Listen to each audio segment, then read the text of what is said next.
नमस्कार दोस्तों, एक बार फिर से आपका एनसीईआरटी बुक के इस सीरीज़ में स्वागत है। एक बार फिर से मैं आपके लिए एनसीईआरटी बुक पॉलिटी सब्जेक्ट लेकर के आया हूं दोस्तों। इस पॉलिटी सब्जेक्ट में दोस्तों क्लास 6 की पॉलिटी है। आज इसमें हम चर्चा करेंगे आजीविकाएं के बारे में। आजीविका क्या होती है, इसकी ज़रूरत क्यों पड़ती है और कौन कौन सी आजीविकाएँ होती हैं। तो देखो दोस्तों, जैसा कि आप यहाँ पे इमेज में देख रहे हो, ये भी एक आजीविका है जिसमें किसान का परिवार है, खेतों में काम कर रहा है और ये भी इनकी आजीविका है दोस्तों। और एक आजीविका ये भी है जहाँ पर आप देख रहे हो ऑफिस है। ऑफिस में कुछ महिलाएं काम कर रही हैं और कुछ लोग अपने काम के लिए यहाँ पर आए हैं। ये जो यहाँ पर काम कर रहे हैं दोस्तों, ये इनकी आजीविका से संबंधित है। एक इमेज ये भी है दोस्तों जहाँ पर बाज़ार है। बाज़ार में कुछ महिलाएं सब्जी बेच रही हैं और कुछ महिलाएं सब्जी खरीद रही हैं। तो जो महिलाएं यहाँ पर सब्जी बेच रही हैं, ये इनकी आजीविका है दोस्तों। तो ये देखो किस प्रकार की आजीविकाएं होती हैं और हर जगह पर अलग अलग आपको आजीविकाएं देखने को मिलेंगी दोस्तों।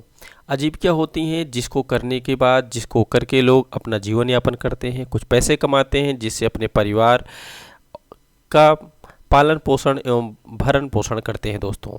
तो जैसा कि आप जानते हो, एनसीईआरटी की बुक की इस सीरीज़ में दोस्तों मैं आपको लाइन बाय लाइन पढ़ के बताता हूँ और महत्वपूर्ण जो कंटेंट होता है दोस्तों उसको मैं अच्छे से बताता हूँ और अच्छे से डिस्क्राइब करता हूँ। तो चलो दोस्तों, इसी कड़ी में हम देखते हैं यहाँ पे ग्रामीण क्षेत्रों में आजीविका। ग्रामीण क्षेत्रों में आजीविका जो मैं आज पॉलिटी सब्जेक्ट एनसीईआरटी की बुक लेके आया हूँ दोस्तों। तो 6 क्लास की पॉलिटी है और ये 8th नंबर चैप्टर दोस्तों। इसके पहले 7th चैप्टर तक हमने पढ़ लिया है। तो पढ़ते हैं यहाँ से। पहले पार्ट में हमने जीवन में मौजूद अनेक तरह की विविधताओं पर नज़र डाली थी। बिल्कुल दोस्तों, पहले चैप्टर में हमने विविधता के बारे में देखा था और विविधता क्या होती है, किस प्रकार की विविधताएं पाई जाती हैं। हमने इस पर भी विचार किया कि अलग अलग क्षेत्रों में रहने से वहाँ के लोगों के काम धंधे पर कैसे असर पड़ता है, वहाँ पर पाए जाने वाले पेड़ पौधे, वहाँ के फसल या दूसरी चीज़ किस तरह उनके लिए महत्वपूर्ण हो जाती हैं। इस पाठ में हम देखेंगे कि गांव के लोग किन विभिन्न तरीकों से अपनी आजीविकाएं चलाते हैं। तो वो आजीविकाएं चला करके दोस्तों अपना और अपने परिवार का भरण पोषण करते हैं। पहले 2 पाठों की तरह यहाँ भी हम इसकी पड़ताल करेंगे कि क्या लोगों के पास आजीविका चलाने के समान अवसर उपलब्ध हैं या नहीं। तो समान अवसर के बारे में दोस्तों आपने पिछले वीडियो में पढ़ा है, मैं वहाँ पर बता दिया हूँ कि समान अवसर क्या होता है, उनके जीवन की परिस्थितियाँ एक दूसरे से कितनी मिलती जुलती हैं और वे किन समस्याओं का सामना करते हैं, इसे भी हम यहाँ पर देखेंगे दोस्तों। तो आप देख रहे हो इस इमेज में भी देखो दोस्तों, यहाँ पर अलग अलग तरह के आपको काम करते हुए लोग नज़र आएंगे। जैसे यहाँ पे आप देख रहे हो एक व्यक्ति ठेले पे ठेला लेके जा रहा है, यहाँ पर एक मिस्त्री काम कर रहा है और यहाँ पर कुछ मछुआरे दिख रहे हैं दोस्तों। यहाँ पर एक किसान है काम कर रहा है। तो इस तरीके से सबकी अलग अलग आजीविकाएं होती हैं और अपने अपने आजीविकाएं सब लोग करते हैं दोस्तों। तो चलो यहाँ पे देखते हैं। यहाँ पे एक कलपट्टू गांव की कहानी है। पहले कलपट्टू गांव की कहानी को देखते हैं, उसके बाद उसमें से भी हम कुछ महत्वपूर्ण चीज़ों को निकालेंगे और वहां से समझने का प्रयास करते हैं कि आजीविकाएं क्या होती हैं। तमिलनाडु में समुद्र के तट के पास एक गांव है कलपट्टू। यहाँ लोग कई तरह के काम करते हैं। दूसरे गांवों की तरह यहाँ भी खेती के अलावा कई काम होते हैं, जैसे टोकरी, बर्तन, घड़े, ईंट, बैलगाड़ी इत्यादि बनाना। तो देखो दोस्तों, इस गांव में कई तरीके काम होते हैं और उन कामों में ये सभी काम सम्मिलित हैं। कलपट्टू में कुछ लोग नर्स, शिक्षक, धोबी, बुनकर, नाई, साइकिल ठीक करने वाले और लोहार के रूप में अपनी सेवाएं देते हैं। यहाँ कुछ दुकानदार एवं व्यापारी भी हैं। तो आप देख रहे हो इन सभी कामों के साथ साथ दोस्तों यहाँ पर दुकानदार और व्यापारी भी है। इस गांव में जो मुख्य गली है वह बाजार की तरह दिखती है। उसमें आपको तरह तरह के कई छोटी दुकानें दिखेंगी, जैसे चाय, सब्जी, कपड़े की दुकान तथा 2 दुकानें बीज और खाद की है। 4 दुकानें चाय की हैं जहां टिफ़िन भी मिलता है। तो देख रहे हो दोस्तों, जो ये बाज़ार है, जो ये गांव है, गांव में एक बाज़ार है। बाज़ार में ये सभी दुकानें हैं और दुकानों में कौन कौन सी दुकानें हैं, वहाँ पे क्या क्या सामान मिलता है। और एक दुकान जो है वहाँ पे आपने टिफ़िन देखा। टिफ़िन का मतलब होता है खाने पीने की हल्की फुल्की चीज़ें, जैसे सुबह में इडली डोसा व उपमा मिलता है और शाम के नाश्ते में बड़ा बड़ा व मैसूर पाक मिलता है।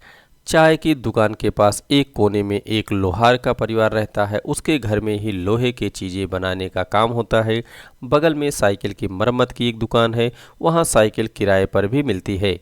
गांव में दो परिवार कपड़े धोकर अपनी आजीविका चलाते हैं, तो कुछ लोग पास के शहर में जाकर काम बनाने वाली और लारी चलाने का काम करते हैं। तो देखो जैसे यहाँ पे एक चीज़ ये कहा गया है कि गांव में दो परिवार कपड़े धोकर अपनी आजीविका चलाते हैं। तो ये चीज़ दोस्तों जो निकल के आया कि गांव के दो लोग जो है कपड़े धो करके अपनी आजीविका चलाते हैं, इससे ये निष्कर्ष निकलता है दोस्तों कि जो आजीविका होती है वो कुछ ऐसा काम है जिसको करने से मुझे कुछ पैसा मिलता है और उस पैसे से हम अपनी ज़रूरतों को, अपने परिवार की ज़रूरतों को पूरा कर सकते हैं। तो आजीविका दोस्तों वही है जिसको करने के बाद मुझे कुछ पैसे मिलते हैं और उस पैसे से हम अपने परिवार का भरण पोषण करते हैं। कुछ लोग पास के शहर में जाकर मकान बनाने और लारी चलाने का काम करते हैं। तो मकान बनाने का काम दोस्तों मिस्त्री करते हैं और लारी चलाने का कुछ काम कर रहे हैं जिससे सामान ढोया जाता है। गांव छोटे छोटे पहाड़ियों से घिरा हुआ है। सिंचित ज़मीन पर मुख्यतः धान की खेती होती है।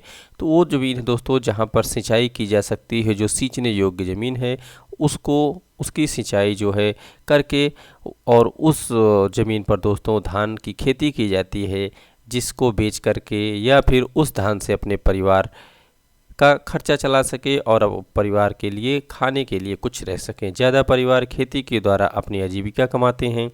तो देखो दोस्तों जैसा कि यहाँ पर लिखा हुआ है, ज़्यादा परिवार खेती के द्वारा अपनी आजीविका चलाते हैं। तो ज़रूरी नहीं है कि जिसके पास खेत हो वही अपनी आजीविका चलाएगा, उसमें काम करने वाले भी अपनी आजीविका चला सकते हैं। यहाँ आम और नारियल की काफ़ी बाग हैं।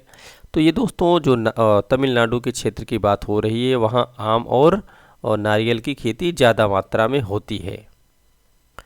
इसके अलावा कपास, गन्ना और केला भी उगाया जाता है। तो देखो दोस्तों कि किस चीज़ की खेती हो रही है। सबसे पहले तो आपने देखा धान की खेती हो रही है, उसके बाद आम और नारियल की भी खेती हो रही है। आम नारियल की काफ़ी मात्रा में बाग है वहाँ पे। इसके अलावा कपास, गन्ना और केले की भी उपज होती है वहाँ पे। आइए कुछ लोगों से मिलें जो कलपट्टू के खेतों में काम करते हैं और देखें कि हम उनकी आजीविका के बारे में क्या सीख सकते हैं। तो बिल्कुल दोस्तों, जैसा कि आप इस इमेज में देख रहे हो, यहाँ पर धान के खेत है, धान की रोपाई हो रही और ये सिंचित योग्य ज़मीन है, सिंचित योग्य खेत हैं जिन खेतों को सिंचाई किया जा सकता है, उन खेतों में पानी भर करके वहाँ पर धान की रोपाई हो रही है। आगे देखते हैं दोस्तों तुलसी। तो यहाँ पर एक तुलसी नाम की महिला है, उसकी कहानी है। तो उसकी कहानी देखते हैं दोस्तों, यहाँ पे क्या क्या कहा गया है। इसमें भी कुछ मुझे महत्वपूर्ण जानकारी मिलती है। हम सब यहाँ रामलिंगन की ज़मीन पर काम करते थे। तो ये तुलसी का कहना है दोस्तों, जो तुलसी है वो कहती है कि हम पहले रामलिंगन की ज़मीन पर काम करते थे। उसके परिवार के पास कलपट्टू में 20 एकड़ धान की खेती है। शादी के पहले भी मैं मायके में धान की खेतों में ही मजदूरी करती थी। यहाँ मैं सुबह 8:30 बजे से 4:30 बजे तक काम करती हूँ। रामलिंगम की पत्नी करुथम्पा काम की निगरानी करती है। तो देखो दोस्तों, जिसके खेत में काम करती है महिलाएं, उसके घर का कोई ना कोई सभी काम करने वालों की देखरेख यानी निगरानी करता है। साल में कुछ ही मौके ऐसे होते हैं जब मुझे नियमित रूप से मजदूरी मिलती है, या उन मौक़ों में से एक है मैं धान रोप रही हूँ। जब धान की फसल थोड़ी बढ़ जाएगी तो रामलिंगन हमें निराई के लिए और बाद में कटाई के लिए बुलाएगा। जब मैं कम उम्र की थी तो निराई कटाई का काम आसानी से कर लेती थी, लेकिन अब जैसे जैसे उम्र हो रही है, यानी उम्र बड़ी हो रही है उसकी, जैसे जैसे मुझे झुककर काम करने और देर तक पानी में पैर डुबोए रहने से तकलीफ़ होती है। रामलिंगम एक दिन का 40 रुपये मजदूरी देता है। मेरे गांव की मजदूरी के रेट से यह थोड़ा सा कम है। तो रेट क्या होता है दोस्तों, जो काम करते हैं, काम करने के बदले जो पैसे मिलते हैं उसे रेट कहा जा रहा है यहाँ पर। फिर भी मैं मजदूरी के लिए यहीं आती हूँ, रामलिंगन पर मुझे भरोसा है कि काम होने पर वह मुझे ही बुलाएगा। बाकी लोगों की तरह वह आस पड़ोस के गाँव में सस्ते मजदूर ढूंढने नहीं जाता है। तो देखो दोस्तों, जो तुलसी है रामलिंगन के यहाँ इसीलिए आती है क्योंकि इसको यहाँ पे नियमित रूप से काम मिल जाता है, और नियमित रूप से काम मिलने की वजह से उसे भी आसानी होती है कि बार बार उसे जगह जगह पर भटकना नहीं पड़ता और काम के लिए इधर उधर भटकना नहीं पड़ता। मेरा पति नरम ओ, मेरा पति नरम भी एक मजदूर है, रमन, सॉरी दोस्तों, मेरा पति यानी तुलसी का पति जो है वो रमन है, और रमन भी एक मजदूर है। हमारे पास कोई ज़मीन नहीं है। साल के इन महीनों में वह खेतों में कीड़े की दवाई छिड़कता है। जब खेतों में कोई काम नहीं मिलता तो उसे वह पास की खान से पत्थर या नदी के बालू ढोने का काम मिल जाता है। ये पत्थर और बालू पास के शहरों में मकान बनाने के लिए ट्रक से लाए जाते हैं। खेत में काम करने के अलावा मैं घर का सारा काम करती हूँ। मैं घर में सबके लिए खाना बनाती हूँ, कपड़े धोती हूँ और सफाई करती हूँ। दूसरी औरतों के साथ जाकर जंगल से लकड़ी भी लाती हूँ। तो देखो दोस्तों, ये तुलसी जो है कितना काम कर रही है, घर का भी काम कर रही है, बाहर का भी काम कर रही है।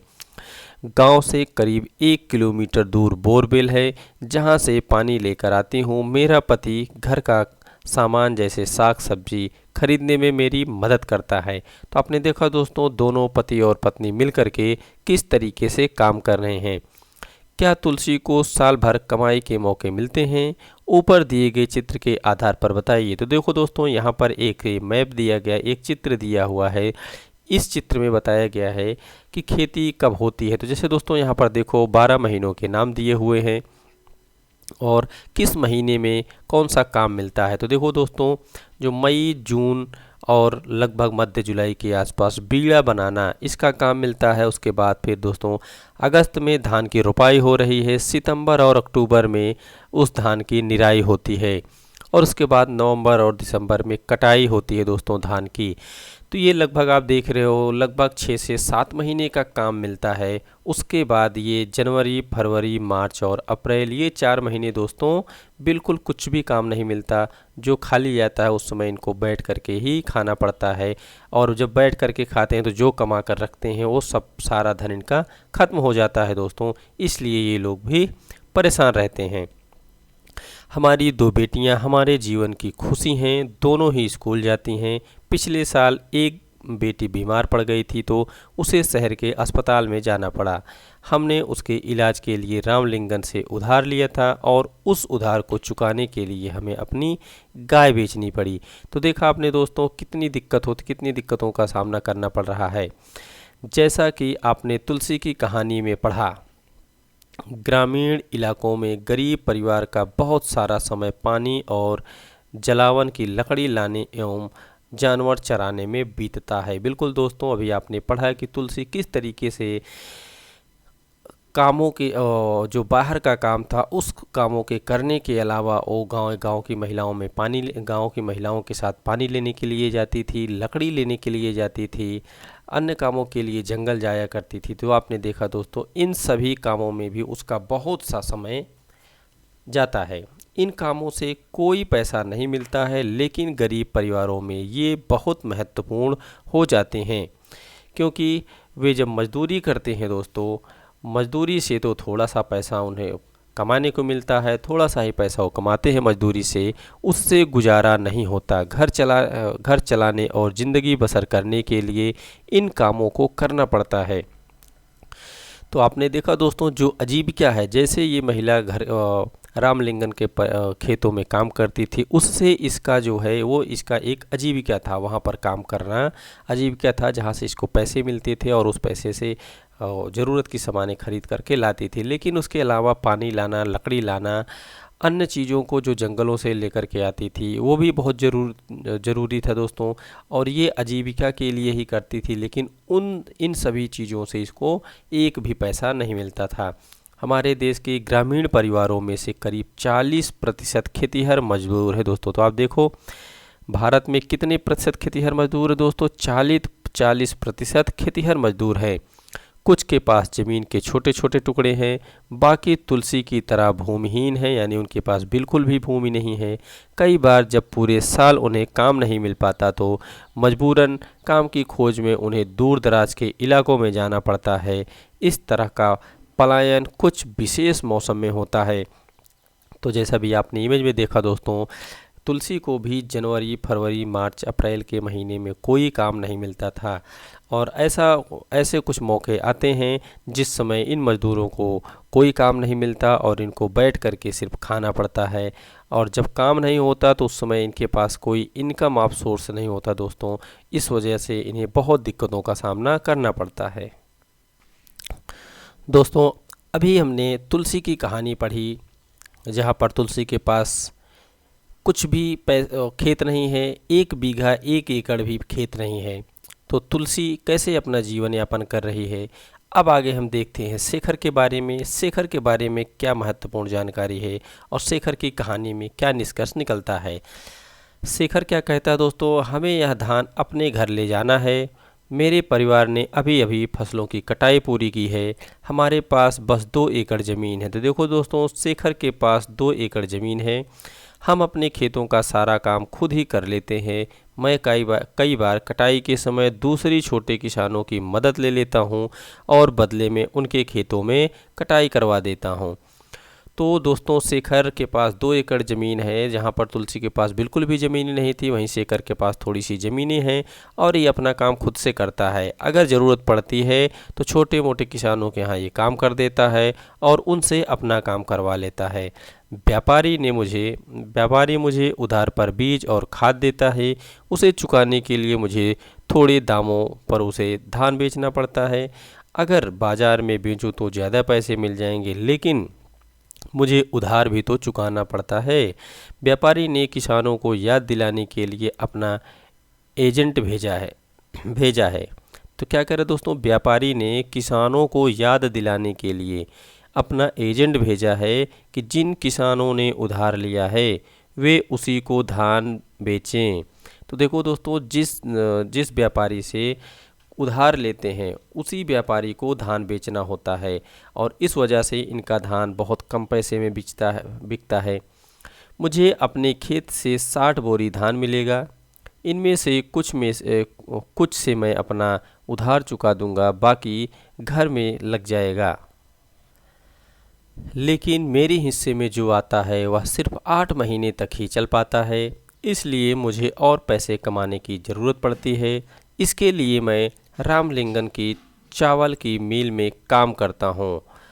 वहाँ मैं पड़ोसी गांव के किसानों से धान इकट्ठा करके उसकी मदद करता हूँ। हमारे पास एक संकर गाय भी है, उसका दूध हम यहीं की सहकारी समिति में बेचते हैं। इससे रोज़ के खर्चों के लिए थोड़ा और पैसा मिल जाता है। तो देखो दोस्तों कि जैसा शेखर कह रहा है कि उसके पास ज़मीन तो है, लेकिन ज़मीन से जो उसे अनाज मिलते हैं उस अनाजों से वो जो उधार लिया होता है जिनसे उनको बेचता है। जो कुछ बचता है उसे 8 महीने के लिए ही बचता है। उसके अब जो 4 महीने और होते हैं दोस्तों, 4 महीने का खाना नहीं हो पाता उसके पास, तो उसके लिए वो रामलिंगम के यहाँ ये काम करता है। उसके पास एक चावल की मिल है, उसमें काम करता है। उसमें काम करके अपना जीवन व्यतीत करता है। आगे देखते हैं यहाँ कर्ज लेने पर क्या होता है। जैसा कि आपने ऊपर पढ़ा कि कई बार शेखर जैसे किसान ज़रूरी चीज़ें खरीदने के लिए पैसा कर्ज लेते हैं। अक्सर ये पैसा बीज, खाद और कीटनाशक खरीदने के लिए साहूकार से कर्ज के रूप में लिया जाता है। अगर बीज अच्छी किस्म के नहीं होते हैं तो फसल को कीड़ा लग जाता है, तो पूरी फसल बर्बाद हो सकती है।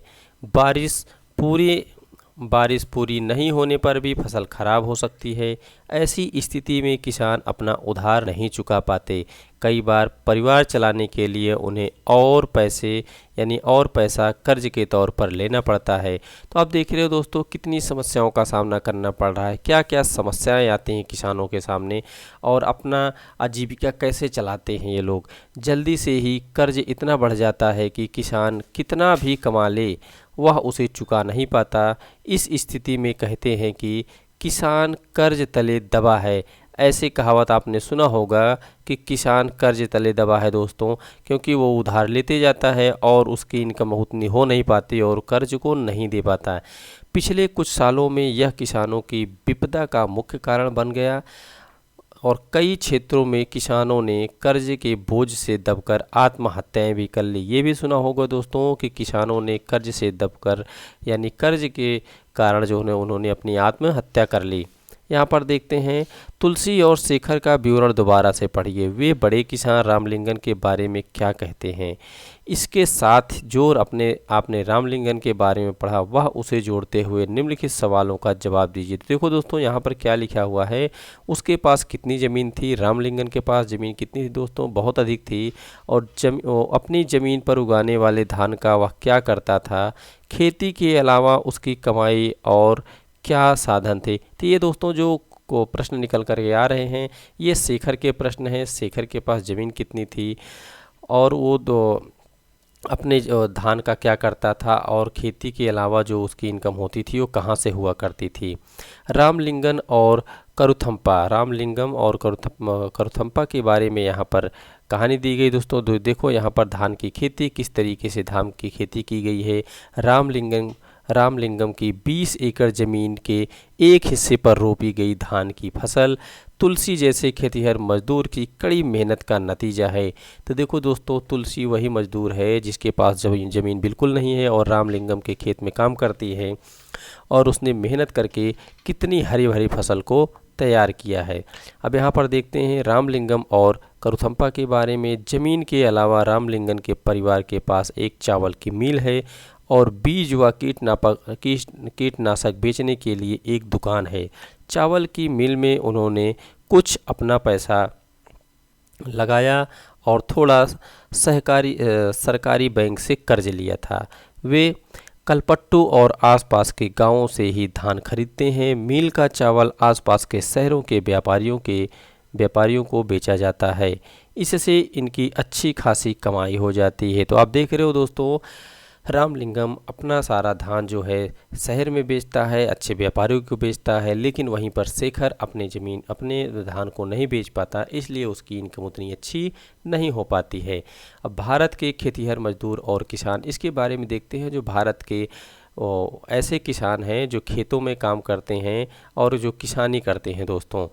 कलपट्टू गांव में तुलसी की तरह के खेतिहर मजदूर हैं, शेखर की तरह के छोटे छोटे किसान हैं और रामलिंगन जैसे बड़े किसान भी हैं।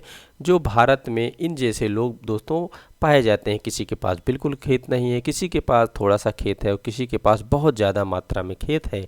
भारत में प्रत्येक 5 ग्रामीण परिवारों में से लगभग 2 परिवार खेतिहर मजदूर के हैं। तो देखो दोस्तों यहाँ पर ये लिखा हुआ लगभग, ये भारत की बात हो रही है। भारत में लगभग प्रत्येक 5 ग्रामीण परिवारों में से लगभग 2 परिवार खेतिहर मजदूर हैं दोस्तों। प्रत्येक 2 खेतिहर मजदूर 5 में से। ऐसे सभी परिवार अपनी कमाई के लिए दूसरों के खेतों पर निर्भर रहते हैं। इनमें से कई भूमिहीन हैं और कईयों के पास ज़मीन के छोटे छोटे टुकड़े हैं। शेखर जैसे छोटे किसानों को ले लो तो इनकी ज़रूरतों के हिसाब से खेत बहुत ही छोटे पड़ते हैं। भारत के 80% किसानों की यही हालत है। जैसे शेखर की हालत है दोस्तों, वैसे भारत के 80% किसानों की हालत है कि उनके पास खेत कम है। और भारत में केवल 20% किसान रामलिंगन जैसे किसानों की श्रेणी में आते हैं। तो देखो दोस्तों भारत में 80% किसान तो ऐसे हैं जिसके पास खेत बहुत ही कम है और 20% किसान ही ऐसे हैं जिसके पास खेत अधिक है। ऐसे किसान गांव की अधिकतर ज़मीन पर खेती करते हैं। उनकी उनकी उपज का बहुत बड़ा भाग बाज़ार में बेचा जाता है। कई बड़े किसानों ने अन्य काम धंधे भी शुरू कर दिए हैं, जैसे दुकान चलाना, सूप और सूद पर पैसा देना, छोटी छोटी फैक्ट्रियां चलाना इत्यादि। तो आप देख रहे हो दोस्तों, जिन किसानों के पास अधिक ज़मीन है, अधिक खेती है, वो खेती के अलावा भी अन्य कई सारे काम करते हैं। लेकिन दोस्तों, जिसके पास खेत कम है, वो किसान बेचारे हमेशा परेशान रहते हैं। कम खेती की वजह से वो किसी न किसी दूसरे पर ही निर्भर रहते हैं। ऊपर दिए गए आंकड़ों को देखते हुए क्या आप यह कह सकते हैं कि भारत के अधिकतर किसान गरीब हैं? आपकी राय में इस स्थिति को बदलने के लिए क्या किया जा सकता है? आगे देखते हैं दोस्तों। हमारे कलपट्टुम में होने वाली खेती के बारे में हमने कलपट्टम में होने वाली खेती के बारे में पढ़ा। तो जो दोस्तों, जो ऊपर कंटेंट था जिसके बारे में अभी आपको पढ़ के बताया, वो कलपट्टू के बारे में था, वहीं पढ़ के मैं आपको बता रहा था। ग्रामीण क्षेत्र में खेती के साथ साथ लोग जंगलों की उपज और पशुओं आदि पर निर्भर रहते हैं। उदाहरण के लिए मध्य भारत के कुछ गांवों में खेती और जंगल के उपज दोनों ही आजीविका के महत्वपूर्ण साधन हैं। तो आप देख रहे हो दोस्तों, जो मध्य भारत है, वो मध्य भारत के आसपास कुछ गांव हैं, वहाँ पर लोग जो है खेती और जंगल की उपज दोनों ही आजीविका के महत्वपूर्ण साधन हैं उनके लिए। महुआ बिनने, तेंदुआ के पत्ते इकट्ठा करके शहद निकालने और इन्हें व्यापारियों के बेचने जैसे के काम अतिरिक्त आय में मदद करते हैं। तो देखो दोस्तों, क्या क्या काम करते हैं ये लोग। महुआ बिनते हैं, तेंदू के पत्ते इकट्ठा करते हैं, शहद निकाल करके बेचते हैं। ये सब काम उनके खेती के अलावा अन्य काम हैं जिसमें ये इनकी आय बढ़ाने में इनकी मदद कर रहे हैं। इसी तरह सहकारी समिति को या पास के शहर के लोगों को दूध बेचना। तो दूध, ये दोस्तों सहकारी समिति होती है, सहकारी समिति पे दूध बेचते हैं। कई लोगों के लिए आजीविका कमाने का मुख्य साधन हो जाता है। समुद्र तटीय इलाकों में हम देखते हैं कि पूरे के पूरे गांव, जो पूरा गांव होता है दोस्तों, मछली पकड़ने में लगे होते हैं। तो ये कौन से होते हैं दोस्तों? जो समुद्र के आसपास रहते हैं, समुद्र तटीय के लोग जो है मछली पकड़ने का काम करते हैं। आइए अरुणा और परिवेलन के जीवन के बारे में पढ़कर मछली पकड़ने वाले एक परिवार के बारे में थोड़ा और जानें।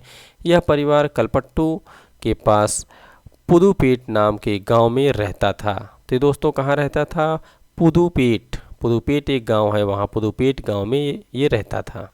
दोस्तों, पुदुपेट गांव की कहानी जानने से पहले हम यहाँ पर देखते हैं नागालैंड की सीढ़ी नुमा खेती। तो आप इमेज में देख रहे हो, जो सीढ़ी नुमा खेती है, ये नागालैंड जैसे क्षेत्रों में पाई जाती है। यह एक गांव है जिसका नाम है चिजामी है। यह नागालैंड के फेक ज़िले में है दोस्तों। फेक ज़िला है नागालैंड का, वहाँ पर ऐसे ये चिजामी गांव पाया जाता है। इस गांव में रहने वाले लोग चखे संघ समुदाय के हैं। तो वहाँ पर दोस्तों चखे संघ समुदाय भी पाया जाता है। वे सीढ़ी नुमा खेती करते हैं। इसका मतलब है कि पहाड़ी के ढलाऊ ज़मीन को छोटे छोटे सपाट टुकड़ों में बांटा जाता है और उस ज़मीन को सीढ़ियों के रूप में बदल दिया जाता है। प्रत्येक सपाट टुकड़े के किनारे को ऊपर उठा देते हैं जिससे पानी भरा जाए और पानी वहाँ पर भरा रहे। यह चावल की खेती के लिए सबसे अच्छा माना जाता है। चिजामी के लोगों के पास अपने अपने खेत हैं, लेकिन वे इकट्ठा होकर एक दूसरे के खेतों में काम करते हैं। वे 6 से 8 लोग एक समूह बनाते हैं। तो कितने लोग दोस्तों? 6 से 8 लोग एक समूह बनाते हैं और इकट्ठे मिलकर पहाड़ के एक हिस्से पर घास पतवार साफ करते हैं। जब दिन का काम खत्म हो जाता है तो सारा समूह इकट्ठा बैठकर खाना खाता है और ऐसा कई दिनों तक चलता रहता है जब तक काम खत्म नहीं हो जाता। तो दोस्तों, देखा अभी आपने कि नागालैंड में लोग किस तरीके से मिलजुल कर एक साथ बैठ कर के एक साथ काम किया करते हैं और काम उनका कितना अच्छा है दोस्तों। अब यहाँ पर देखो दोस्तों, जो मछली पकड़ने का व्यापार है ये तमिलनाडु के आसपास हो रहा है। जैसा कि आपने भी ऊपर पढ़ा था कि हम पढ़ेंगे दोस्तों, ये कौन सा गांव था? पुदुपेट गांव था। पुदुपेट गांव की कहानी पढ़ेंगे दोस्तों। और ये कहानी किसकी थी? परिवेलन की कहानी थी दोस्तों। तो यहाँ पर हम पढ़ेंगे अरुणा और परिवेलन की कहानी। पुदुपेट कल्पट्टू से ज़्यादा दूर नहीं है। यहाँ लोग मछली पकड़कर अपना आजीविका चलाते हैं। तो मछली पकड़ना और उसे पकड़ कर के बेचना दोस्तों एक आजीविका कहलाता है। तो यहाँ पर देख रहे हो लोग जो है नदियों में और समुद्रों में जो है मछली पकड़ने का काम कर रहे हैं। उसने उनके घर समुद्र के पास होते हैं और वहाँ चारों ओर जाल और कैटामरैन क्या है दोस्तों, कैटामरैन मछुआरों की खास तरह की छोटी नाव होती है कि पंक्तियाँ दिखाई देती हैं। सुबह 7 बजे समुद्र के किनारे बड़ी गहमा गहमी होती है।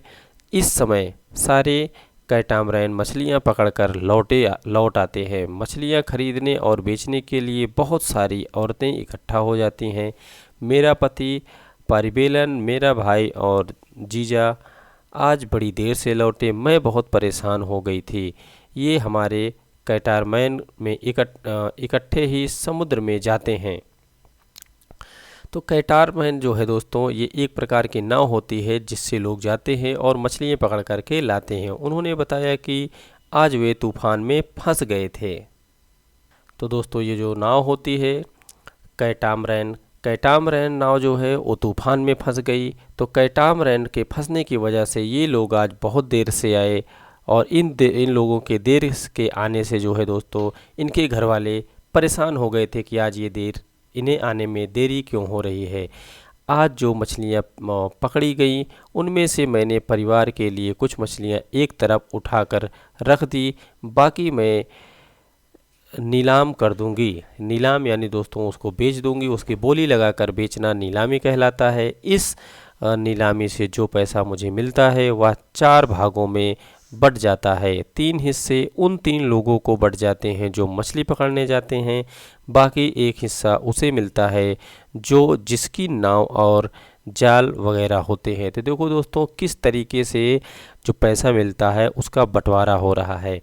तो 3 हिस्सा तो उसे मिल रहा है दोस्तों जो मछली पकड़ने जाता है। तो 3 हिस्सा उसे मिलता है जो मछली पकड़ने जाता है, बाकी का 1 हिस्सा उसे मिलता है जिसकी नाव और जाल वगैरह होती है। तो ये भी महत्वपूर्ण दोस्तों 4 हिस्से लगते हैं और 4 हिस्से कुछ इस तरीके से लगाए जाते हैं।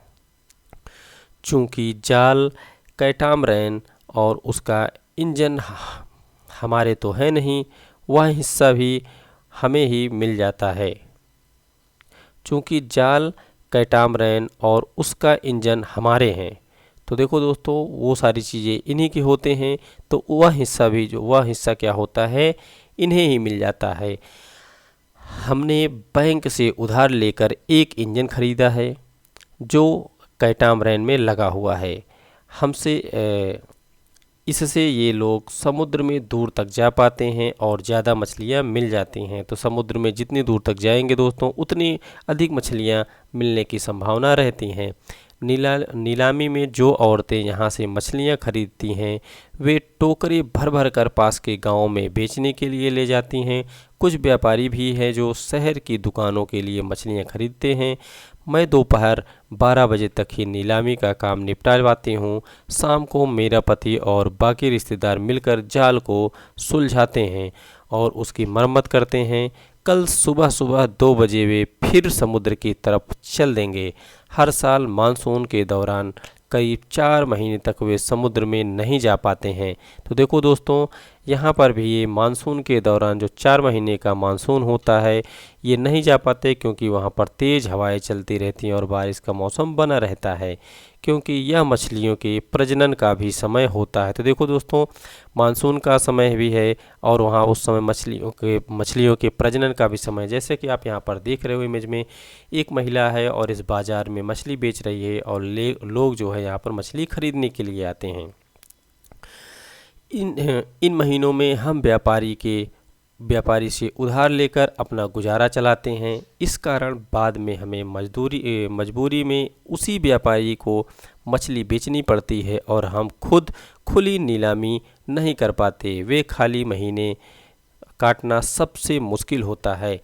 पिछले साल सुनामी के कारण हमारा बड़ा नुकसान हो गया था। देख रहे हो दोस्तों खेती से, काम करने वाले से, मछली पकड़ने वाले, सबको कुछ न कुछ दिक्कत हो रही है और सबकी अपनी अपनी आजीविका है, हर कोई अपनी आजीविका कर रहा है, लेकिन सबको 2 से 4 महीने बैठना पड़ रहा है। आगे देखते हैं ग्रामीण क्षेत्रों में आजीविका के साधन। ग्रामीण क्षेत्रों में आजीविका के साधन कौन कौन से हैं? अभी तो हमने जो मछली पकड़ने का देखा दोस्तों, ये शहरी क्षेत्रों का था और शहरी क्षेत्रों में इस तरीके की आजीविका की जाती है। ग्रामीण क्षेत्रों में लोग अपनी आय विभिन्न तरीके से कमाते हैं। कुछ खेती बाड़ी का काम करते हैं और कुछ अन्य काम करके अपनी आजीविका चलाते हैं। खेती में कई तरह के काम शामिल हैं, जैसे खेत तैयार करना, रोपाई, बुआई, निराई और कटाई।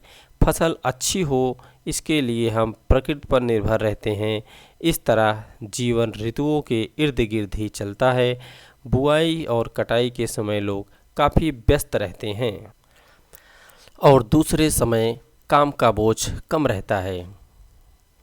देश के अलग अलग क्षेत्रों में ग्रामीण लोग अलग अलग तरह के फसलें उगाते हैं, फिर भी हम उनके जीवन की परिस्थितियों में और उनकी समस्याओं में काफ़ी समानताएं पाते हैं। तो बिल्कुल दोस्तों, भारत के किसी भी क्षेत्र में आप जाओगे तो हर क्षेत्र में जो किसान होते हैं, ग्रामीण होते हैं, उनके काम करने का तरीका अलग अलग होता है, लेकिन समस्याएं सबकी एक जैसे होती हैं। लोग कैसे ज़िंदगी बसर करते हैं और कितना कमा पाते हैं, यह इस बात पर निर्भर करता है कि वे जिस ज़मीन को जोतते हैं वह कैसी है। कई लोग उस ज़मीन पर मजदूरी के रूप में निर्भर हैं। ज़्यादातर किसान अपनी ज़रूरतों को पूरा करने और बाज़ार में बेचने के लिए भी फसल उगाते हैं। वहीं पर कुछ किसानों को अपनी फसल उन व्यापारियों को बेचनी पड़ती है जिनसे वे पैसा उधार लेते हैं। गुजर बसर करने के लिए कई परिवारों को काम के खातिर उधार लेना पड़ता है या फिर तब लेना पड़ता है जब उनके पास कोई काम नहीं रहता। ग्रामीण क्षेत्रों में कुछ परिवार ऐसे हैं जो बड़ी बड़ी ज़मीनों, व्यापार और अन्य काम धंधों पर फल फूल रहे हैं। फिर भी ज़्यादातर छोटे किसानों, खेतिहर मजदूरों, मछली पकड़ने वाले परिवारों और गांव में हस्तशिल्प का काम करने वाले लोगों को पूरे साल रोज़गार नहीं मिल पाता। तो देख रहे हो दोस्तों, किस तरीके से लोग अपना जीवन यापन करते हैं, किस तरीके से लोग अपनी आजीविका चलाते हैं। कोई खेतों में काम करता है, कोई किसी के पास खेत होता है और कोई अपना खेत का जो माल होता है, जैसे गेहूं है, चावल है, कुछ अन्य फसल है, उसको व्यापारी को बेचता है। कुछ लोग उस खेतों में काम करके अपना जीवन यापन करते हैं। कुछ लोग मछली पकड़ते हैं तो कुछ लोग मछली बेचते हैं। तो आपने देखा दोस्तों, इस चैप्टर में जो आजीविका चलाने के तरीके थे, सबके अपने अपने अलग अलग तरीके थे। कोई मछली पकड़ रहा है तो कोई मछली बेच रहा है, और कोई खेतों में काम कर रहा है तो कोई खेतों में काम करवा रहा है, और उस फसल को कोई व्यापारी को बेच रहा है तो वही व्यापारी जो है दोस्तों ज़रूरतमंद लोगों को बेच रहे हैं। इस तरीके से हर व्यक्ति एक दूसरे पर निर्भर है और इसी तरीके से हर किसी की अपनी आजीविका चल रही है दोस्तों। तो आजीविका का जो चैप्टर था दोस्तों, ग्रामीण क्षेत्रों में आजीविका, आज हमने इस चैप्टर में जो महत्वपूर्ण चीज़ें थी देखा। तो दोस्तों, ये जो मैं अभी चैप्टर लेकर के आया था और जिस तरीके से मैं आपको लाइन बाय लाइन पढ़ के बताया, ये NC टेट और किसी स्टेट टेट की तैयारी करने वाले दोस्तों के लिए बहुत ही महत्वपूर्ण होगी दोस्तों। अन्य वनडे एग्जामों में भी आपको हेल्प करेगी। तो दोस्तों, अब मैं आपसे विदा लेता हूँ और आपसे अगले वीडियो में मुलाकात करूँगा। तब तक के लिए जय हिंद।